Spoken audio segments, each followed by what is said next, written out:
Hello everyone, and welcome to another Cut Rate Commander Precon Upgrade Guide, the series where we take a look at Precon decks and bring them up to cut rate standards. My name is Grazzet, and today we'll be looking at the Blood Rites Precon from Lost Caverns of Ixalan and its face commander, the Chosen of Aclazotz, Clavileño, First of the Blessed, which we'll be bringing up from its roughly $40 price point to an increased budget of $75 after upgrades. But before we continue, be sure to like, comment, and subscribe if you like this content, and if you really like it, please consider supporting the channel directly, either through Buy Me a Coffee or through our Game Nerds affiliate link in the description. Also, if you haven't done so already, be sure to check out the ongoing 15K subscriber giveaway either on the card on this video or in the link in the description to enter for a chance to win a Bernard Ginger Sculptor Commander deck and to unlock sweet upgrades for it. So, with that out of the way, let's start by taking a look at the commander and playstyle.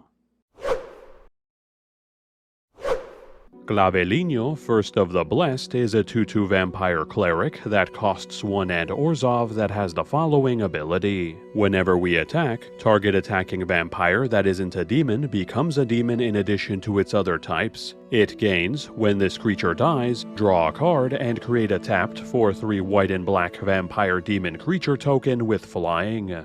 Breaking down his core stats, Clavileño is sporting a lightweight CMC, a below-average stat block for his cost, and an ability focused around transforming our vampires into demons who, upon death, generate us additional board presence and value. Taking a closer look at his singular ability, it simply tacks on an on-death trigger to any vampire we swing in with, including our vampire tokens so long as they're not demons already, which not only turns that vampire into a cantrip when they die so they can essentially replace themselves, but also creates a decent-sized evasive body on top of that to help us maintain board presence after their demise. Now, right off the bat, this has some interesting applications, considering this effect occurs on the turn Clavileño comes down. Since he doesn't need to be the one attacking to proc this effect, it immediately forces our opponents into a lose-lose situation so long as we have at least one other vampire capable of attacking available, in which they either allow the attacking vampire through and take damage, or they can block and kill that vampire only to help us dig for more resources, and then still have to deal with a potentially bigger, evasive vampire on top of that. And even in the event that our opponents decide not to block and or remove our vampires in hopes of denying us value, there's nothing stopping us from using the plethora of sack effects Orzhov has at its disposal to trigger Clavileño's effect ourselves, ideally on our opponent's turn before it gets back to us to make the token it creates pseudo-hasty, and to protect ourselves from having to discard down to hand size immediately.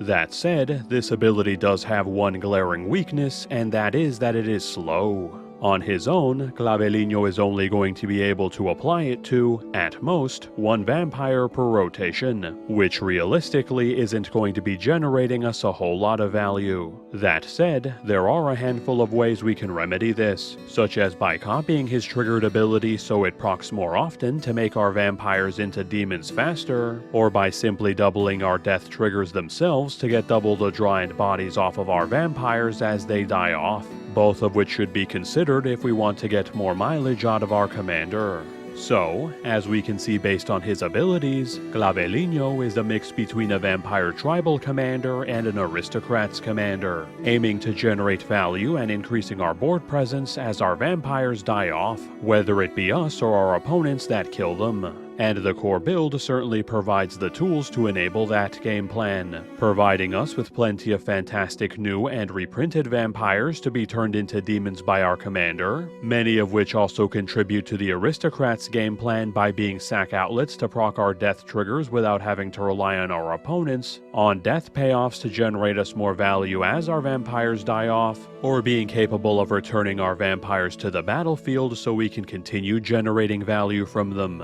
as well as more typical tribal lords and tribal payoffs that you would find in more traditional tribal builds to empower our vampires even further. Despite this, however, there is still some room for improvement, particularly regarding the mileage we get out of our commander himself, which is why in this upgrade, we'll be focusing a good amount of effort in enabling Clavileño's ability as best we can, either directly by adding in the aforementioned ways for us to double up on his attack trigger and our vampires on death triggers, or indirectly by adding in more sack outlets to more reliably send our vampires to the bin, more vampire token generation to give us sack fodder to generate value off of instead of our real vampires, and more tribal payoffs to enable our vampires and vampire tokens to hit even harder, leaving us with a build that will certainly cement Clavileño as the new right hand of the god of vampires. So let us travel deep into the underground of Ixalan's long-forgotten caverns, where we'll find Vito and his right hand, Clavileño, in the midst of a horrible transformation.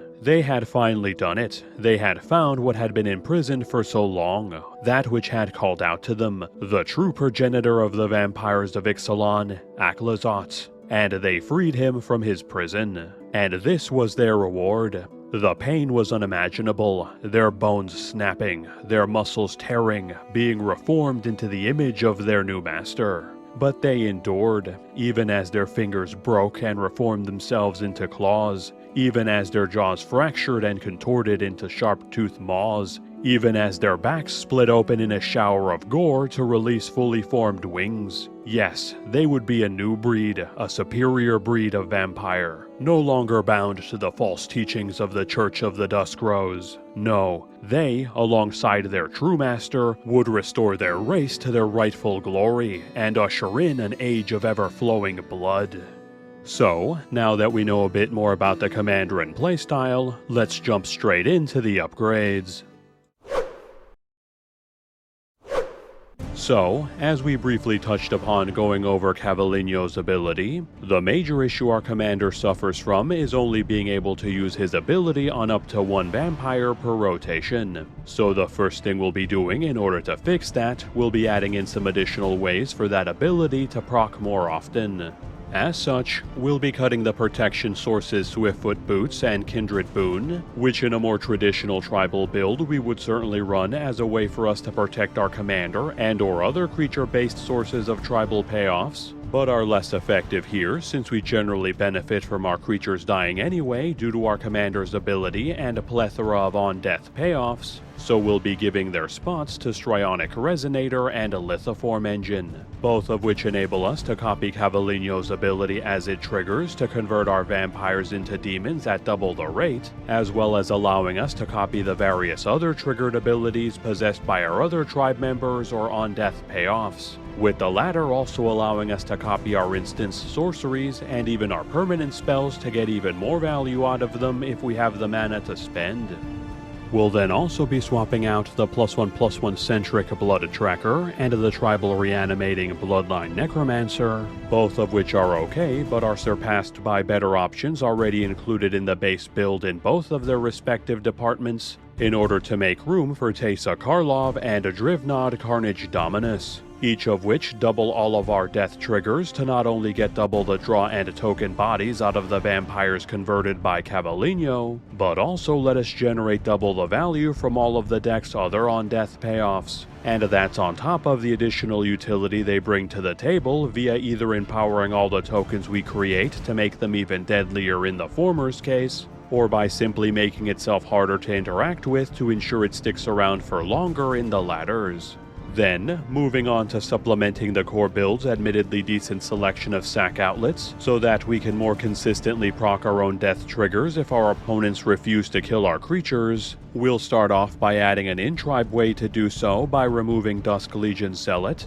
who's a fine little cantrip, but not really necessary here since our commander turns any of our vampires into cantrips, and adding in Bloodthrone Vampire in its place, which gives the build access to another free sack outlet that makes it even harder for our opponents to block properly as it swings in alongside our other converted vampires, since it can sack those vampires to pump itself and trigger them after blockers are declared. Then, on the non-creature side of things, we'll be sidelining the removal spell Return to Dust, which is decent back row removal but a bit too mana intensive for what it does, in favor of Rite of Oblivion, which is admittedly slower but is a much better fit for our game plan by sacking our vampires away to deal with problematic permanents twice per game thanks to Flashback, axing the hideaway land Windbrisk Heights, which is a bit too slow as a tap land, and, after our changes, unnecessary since our mana curve is quite low, to add in Vampiric Rites, which is a cheap, repeatable, and instant speed source of vampire sacking card advantage to fuel our primary game plan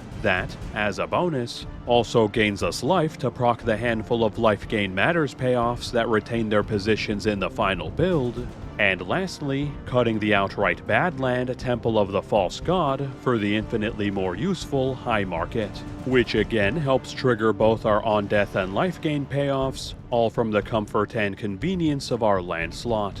And alongside the new sack outlets added into the build, it only makes sense we add in a few more on-death payoffs to help us generate more value as our vampires are sacrificed away. So we'll be cutting the decent but too generic mana rock Commander Sphere for the much more on-brand Pawn of Ulamog, which serves as an in-tribe source of ramp via the Eldrazi spawn it creates as our creatures die off, which then in turn can trigger our other Death Matters payoffs as we sack them away to ramp ourselves, and replacing the tribal on-death equipment Heirloom Blade with the generic but arguably better death payoff equipment Skull Clamp, which is cheaper, generates actual card advantage instead of just cantripping, and serves as a pseudo-sack outlet itself alongside our various sources of 1/1 vampire tokens to, at best, turn them into 4/3 flyers and draw us 3 cards after they've been converted by Clavileño, or, at worst, just drawing us 2 cards at the cost of a single token and 1 mana to help replenish our hands. Then, while on the topic of vampire tokens, we'll also be adding in a few more sources of them so that we don't always have to resort to sacking our quote-unquote real vampires to generate value, which we'll kick off by benching Order of Sacred Dusk, which on paper looks like a fantastic vampire payoff thanks to its Convoke allowing our vampires to help cast it, and being a gigantic hasty evasive threat between all its keywords and making all our vampires exalted, but in practice is the definition of a win more card, since it won't help us if we're behind on the board due to needing lots of vampires to be at its strongest, and if we're in the position to get the maximum value out of it, we're generally in a winning position anyway. So we'll be replacing it with Edgar Charmed Groom, who is possibly one of the best new additions to the build as initially a tribal lord that, upon death, turns himself into a passive source of 1/1 life-linking vampire tokens that eventually returns himself to the battlefield, which works exceptionally well alongside Clavileño in the early game to crack in and either deal damage or generate value and get his token creation production started, while still being a solid way to empower our board of vampires in the late game. From there, we'll then be padding our Planeswalker count by axing Austere Command, which is a very good wipe but is facing stiff competition in this build against Dam and Olivia's Wrath, the former being cheaper as a wipe and doesn't break us in the early game since we can use it as targeted removal instead, and the latter being a one-sided tribal wipe that helps us retake control of the board without losing our board state in the process. So we'll be removing it alongside one of our excess planes now that our mana curve is lower, to add in Sorin the Mirthless and Sorin Solemn Visitor, both of whose evasive vampire token creation helps us build up our board with bodies that we can convert with Clavileño without fear of them being immediately blocked and killed if we don't need them to die off immediately, while also bringing additional utility to the table by either converting our life gain into draw, or by empowering our wide board states with extra power and life gain if we don't need to grow it any further.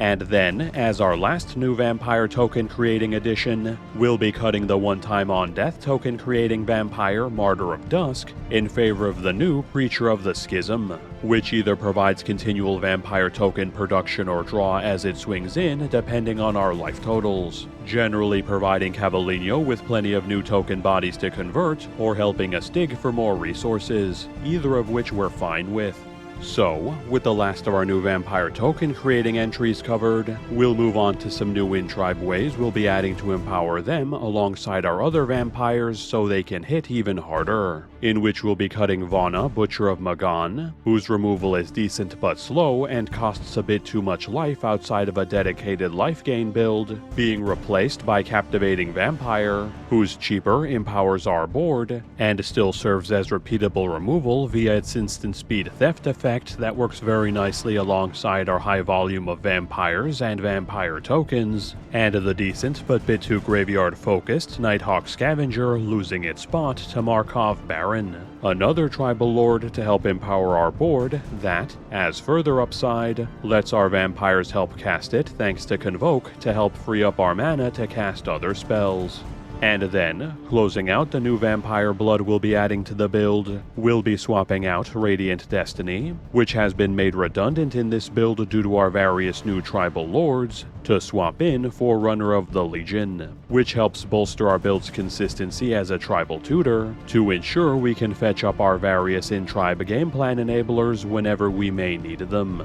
And finally, as to quality of life changes we'll be making to the build, we'll be upgrading the bit too expensive removal spell Utter End to add in a generous gift in its place, which is one cheaper for essentially the same effect to help lower our curve, and terraforming the Bounce Land Orzhov Basilica into the Painland Caves of Koilos to give our mana base another untapped dual to provide fixing without slowing us down. So, now that we've covered all 19 cards that we've upgraded from the core build, let's take a look at the breakdown for this Precon upgrade. This deck currently has 37 creatures including our commander, 3 instants, 5 sorceries, 5 enchantments, 11 artifacts, 3 planeswalkers, and 35 lands. Looking at the stats that matter to our game plan, we have 36 vampires, 14 sources of vampire tokens, 25 cards that care about vampires, 12 sack outlets and/or sack effects, 15 cards that care about creatures dying, 6 vampires that can reanimate themselves or others, and 4 cards who can empower our commander's ability, leaving us with a solid vampire tribal aristocrats build with plenty of tribe members, ways to get them into the bin and recur them, as well as payoffs for both, alongside a handful of ways for us to get more mileage out of our commander's ability for even more value. Then for general deck stats, we have 9 ramp sources, 11 card draw sources, 11 targeted removal sources, and 2 board wipes. Our ramp being slightly below average since our mana curve is decently low to the ground, while our other stats fall within more traditional ratios.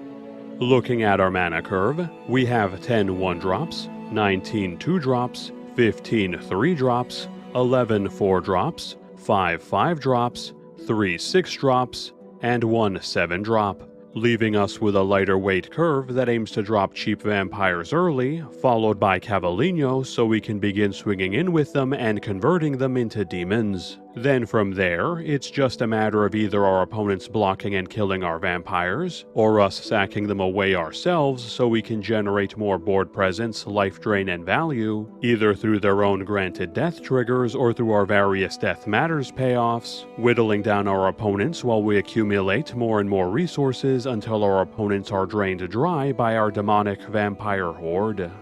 The final price of this build then comes out to be $75.05 after upgrades. This price does not include tax or shipping and assumes that the price you paid for the Precon was $40. The price of most of the cards was calculated by using the cheapest listed marketplace price on TCG Player at the time of this recording, though for some of the new cards still on pre-sale, pricing on Cool Stuff Inc. was used instead. Now, for side grades, if we're looking to take advantage of the alternate and instant win conditions this build can take advantage of, since this build contains the much anticipated Exquisite Blood reprint, we can consider replacing Lithoform Engine and/or Sorin Solemn Visitor with Veto Thorn of the Dusk Rose and/or Sanguine Bond to give us access to an instant win combo that will immediately drain out the entire table once anyone takes damage or we gain life, Or, if we'd rather take advantage of Clavileño turning our vampires into demons, we can swap out Sorin the Mirthless for Liliana's Contract, which serves as a sneaky alternate win condition that takes advantage of our new vampire demons keeping their names to win us the game the turn after it comes down, if our opponents can't get rid of them fast enough.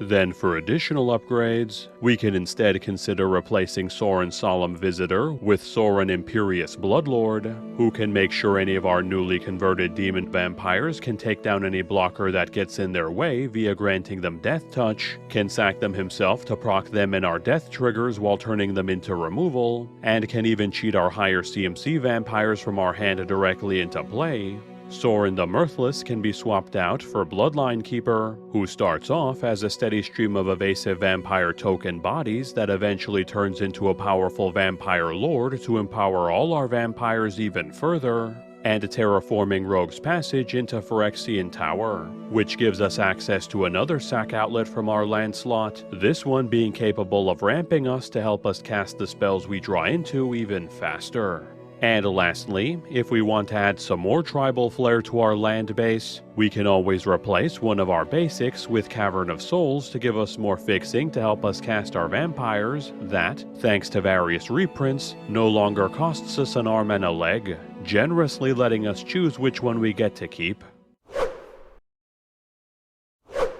Thanks everyone for sticking around until the end of the video. So, now that we've covered the Blood Rites Precon, it's time for the dinosaurs to take front and center as we tackle the Velociraptor Precon, along with its face commander, Pantalaza Sunfavored. So look forward to a dinosaur-heavy Discover build featuring them coming soon. In the meantime though, be sure to check out our currently ongoing, at the time of posting this, 15k subscriber giveaway, where we'll be raffling off a full commander deck being helmed by Bernard Ginger Sculptor built by yours truly, and, as is tradition, giving you the opportunity to unlock some sweet upgrades for it depending on how many new subscribers the channel gets and how many likes the video gets before the drawing on November 15th. So either click on the card in this video or on the link in the description to go to the video where you can sign up for your chance to win. And, again, thank you all for your support for having helped the channel reach this milestone, as we wouldn't have gotten here without all of your support.